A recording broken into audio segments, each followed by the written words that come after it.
Kenapa setiap kali aku buka aircon berbau Lah, bau busuk. Buka aircon je bau busuk. Buka aircon je bau busuk. Seperti yang kita tengok video yang tadi. Sebenarnya yang berpunca daripada busuk ialah kulat dan bakteria yang hidup pada di cooling coil korang. Jadi, saya akan menerangkan bagaimana untuk hilangkan bau busuk di dalam kereta korang. Dan saya akan menerangkan apakah itu dalam mode internal circulation dan external circulation.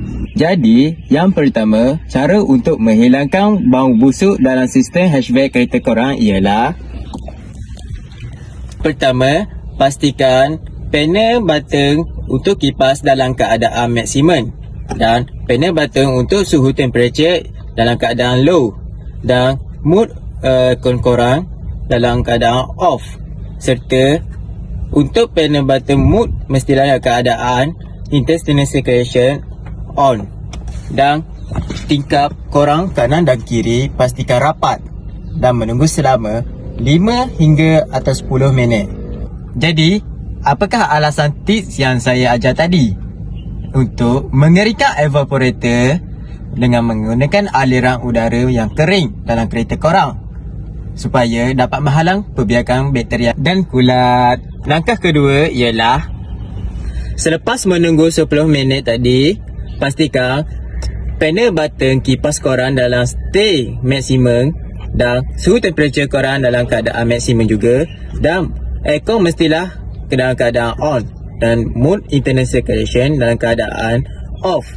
Lepas itu, pastikan tingkap kiri dan kanan korang sentiasa terbuka dan menunggu dalam 5 minit. Kenapa buat begini? Supaya kabin kereta korang dapat menggunakan aliran udara yang segar untuk menyingkirkan bau busuk dalam kereta korang. Jadi, saya akan menerangkan tentang fungsi mode internal circulation dan external circulation. Kenapa ianya wujud? Jadi, fungsi untuk internal circulation ialah ianya aliran udara di dalam kereta dapat dikitas semula dari kabin. Ia menyebabkan suhu kabin kereta korang lebih cepat sejuk. Situasi yang kebiasaan digunakan ialah ketika korang dalam keadaan kesesakan jalan raya. Yang kedua pula ialah fungsi mode external circulation. Ia berfungsi sistem mengambil udara dari luar untuk ke dalam kabin. Supaya apa?